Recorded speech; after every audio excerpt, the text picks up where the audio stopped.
Sean Pickett here with Sales Integrity. Thank you for stopping by the Sales Integrity Podcast. Today we continue our discussion on the topic of prospecting on purpose.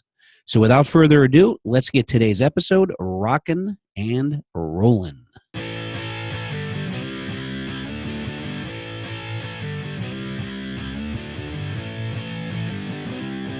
Welcome back to the Sales Integrity Podcast. I'm Sean Pickett. I'm your host.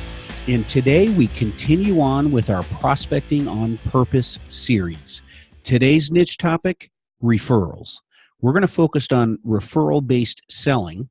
And as you know, now in the past few episodes on the Prospecting on Purpose series, I've started off with a mind-blowing sales statistic that's out there that something that may not that may be surprising for you, that may not be something that you've heard before. So I'm trying to find statistics that really enhance the prospecting on purpose approach here.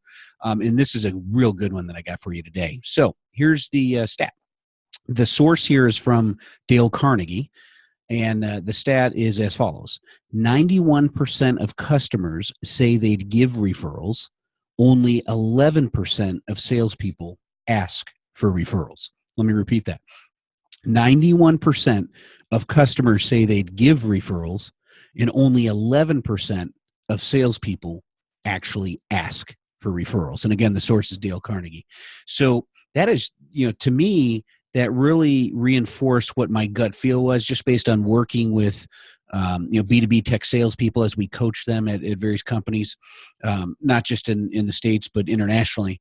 And every time we're doing an assessment of a new sales professional we're going to coach, we ask them about this. Are you, talk to me about referrals. Are you asking for referrals? And a lot of them, it's kind of like, oh yeah, it's an afterthought. I didn't really think about that because we're so busy hunting and trying to find net new opportunities. You're not thinking of going back to your customers and asking them for referrals. Now, if you're a new sales rep and you don't have any customers, what I'm going to walk you through here today as far as my recommendations on referral-based selling is going to be as applicable to you because eventually you're going to get customers, so you're going to need to know this.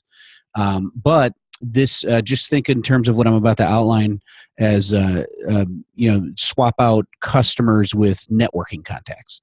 So you can ask for referrals from strategic networking partners as you're out there in the marketplace trying to leverage your network and build up your sales pipeline. So keep that in mind. But realistically, the focus I'm going to have here today and the sole purpose here really is focused on asking for referrals from existing customers. So without further ado, let me jump into my recommendations as it relates to referral-based selling. I have three simple steps, three basic recommendations here that I'm going to walk through. Try and keep it simple today. Recommendation number one, ask.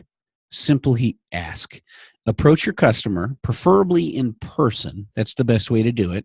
But if you've got if you're geographically remote from where your client's at, you're not in the same town and you have clients all over, the phone would be the next best tool. And then email would be the last preference there. Don't do it through social media. I think that's too impersonal. This is a personal request that you're asking them. And at this point, if they're an existing customer, you should have a good relationship with them. If you don't have a good relationship with them, that's probably why you're not asking for referrals. What a wonderful way to determine, are we doing a good job or are we not doing a good job, and to build the relationship. Believe it or not, studies show that when you ask for favors, people feel you're more endearing to people. They feel more connected to you when you ask for favors from them. So it's quite interesting, stats and research that you'll find on that. But ask, simply ask. So preferably in person. Phone would be next if you're remote, and email would be the last, the last resort there. And ask them if they'd be willing to refer you to contacts in their network, so their peers, who fit your ideal customer profile. Okay, so that's what you're really looking for. Obviously, is for them to have a peer-based referral. So that's my very first recommendation, is ask. And it sounds simple and like a no-brainer, but again, go back to our stat. 91% of customers say they'd give referrals. So that should give you the confidence to go ask, because 9 out of 10 of your customers are going to say yes. The one that's going to say no, you just have to help them feel comfortable. But chances are maybe they're not comfortable referring you because something's not going right with your project. or with the product or service that they're using from you. So if anything, this gives you a good opening to uncover any challenges, repair the relationship that way, and then you'll be even closer with them, and they'll fall into that 91% that'd be willing to give you referrals, especially if you made a wrong right. So keep that in mind. But only 11% of salespeople are asking for referrals. So I had to make my recommendation number one is obvious, which is ask. Just simply ask. You'd be surprised at how many referrals you'll get from your customers. Okay. Recommendation number two, make it easy for your customers to refer you. Now, the first part of making it easy is make sure that you're in constant communication with your customers. Don't just show up out of the blue after, if you've sold them something and then you moved on to go, for the thrill of the hunt for the next deal, and you just ignored them after that and turned it over to your project team and those that are in customer service and everything else. Then you show back up on the scene and ask for a referral. That's probably not a good idea. So the first part of making it easy for them to refer you is constantly, or consistently be communicating with them and adding value for what they're looking for. And that should at the very least be on a monthly basis, and maybe more frequent, just depending on your product, service, solution, and the relationship you have with that company and that customer contact. So make it easy for them in terms of be present, always look and always seek to add value. And then that way, when you ask, it could be part of one of your normal conversations, and it makes it much easier to ask.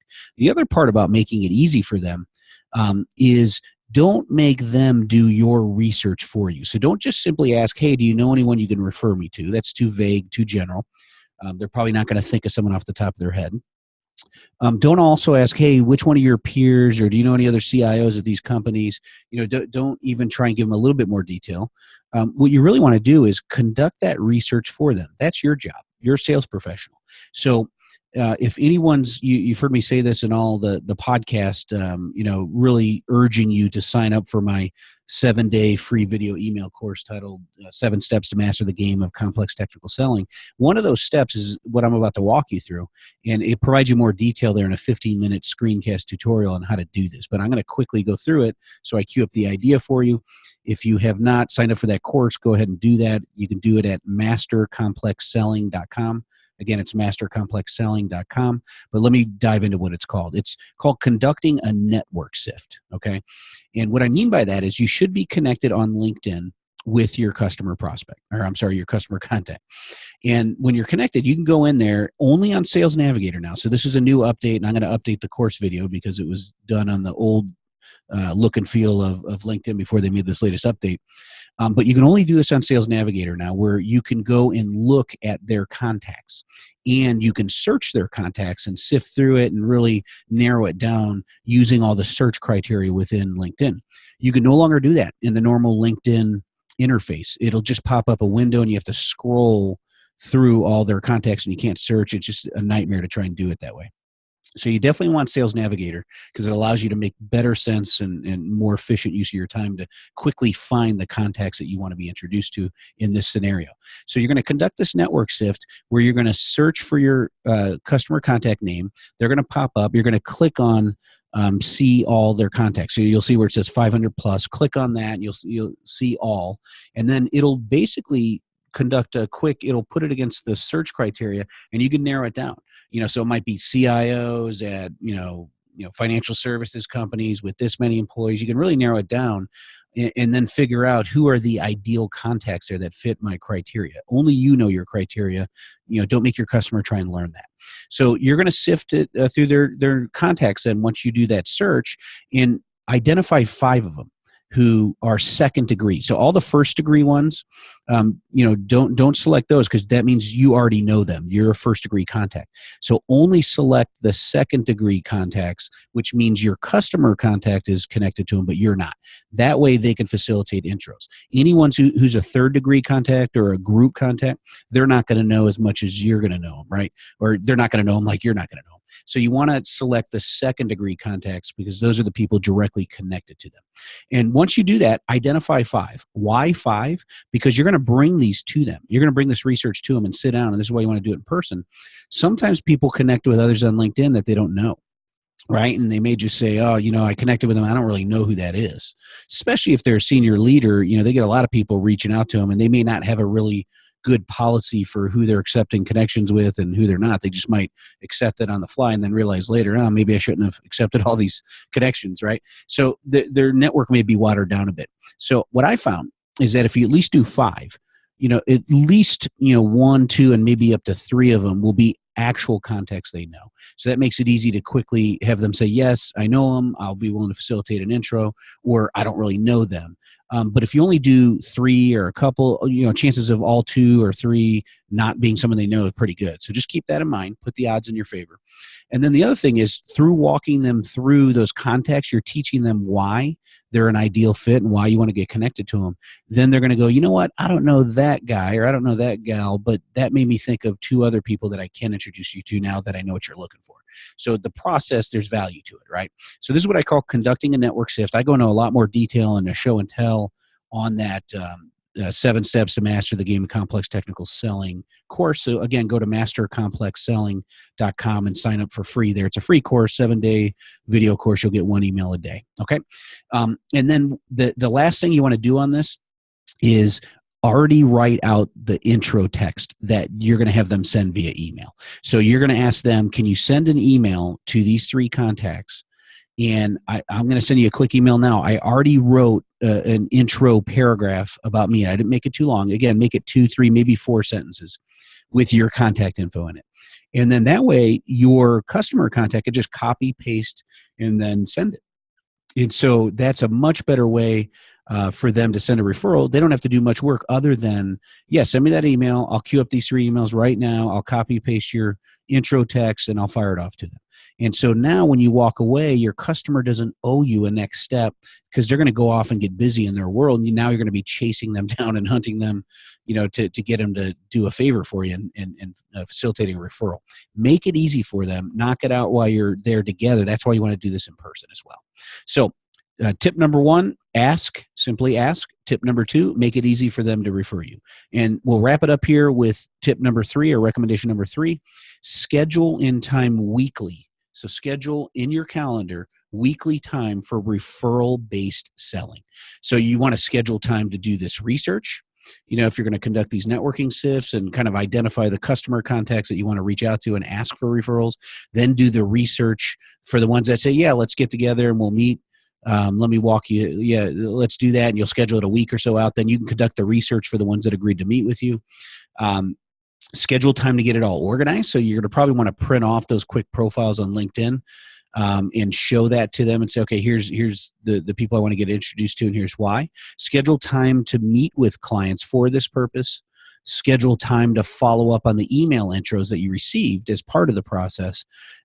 In general, what gets scheduled gets done, right? So schedule time, focus time, blocks of time on a weekly basis to make referral-based selling part of your overall sales cadence and routines. Without it, you're back to flying by the seat of your pants and winging it, and it's probably not getting done. Hence the quote, which we'll end with now, which is 91% of customers say they'd give referrals. Only 11% of salespeople ask for referrals. So that's not a quote, but researcher statistic, and the source is Dale Carnegie. So that'll do it for today's episode. 1, 2, 3, simple as 1, 2, 3 when it comes to referral-based selling. Number 1, ask. Number 2, make it easy for your customers to refer you. And number 3, schedule in weekly time for referral-based selling activities. Okay, so that'll wrap it up for today. Hopefully you got some value out of this. And if you have any questions about any of this, feel free to send me an email to asksean@salesintegrity.com. I spell my name S-E-A-N, so asksean@salesintegrity.com. And now let's wrap up with a few quick reminders.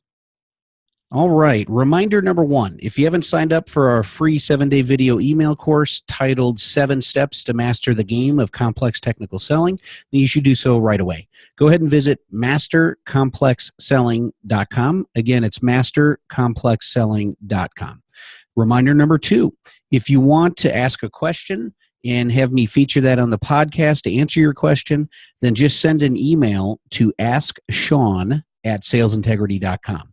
Again, it's Ask Sean, and I spell it S-E-A-N. So Ask Sean at salesintegrity.com. Number 3, if you haven't already done so, please rate the show. If you've been listening a few times and you get a sense of what the show is about, and you feel comfortable, I greatly appreciate a 5-star rating and a quick 1 to 2 sentence review. You could do so on iTunes. Just search for the show and then click the ratings and reviews and go ahead and just add it there. And then final reminder, if you haven't already joined one of our 2 B2B Tech Sales Professionals group, you could do so on either Facebook or LinkedIn. Just go ahead and search for B2B Tech Sales Professionals, and it'll pop up, and you can just join right there. So once again, thank you for listening to today's episode.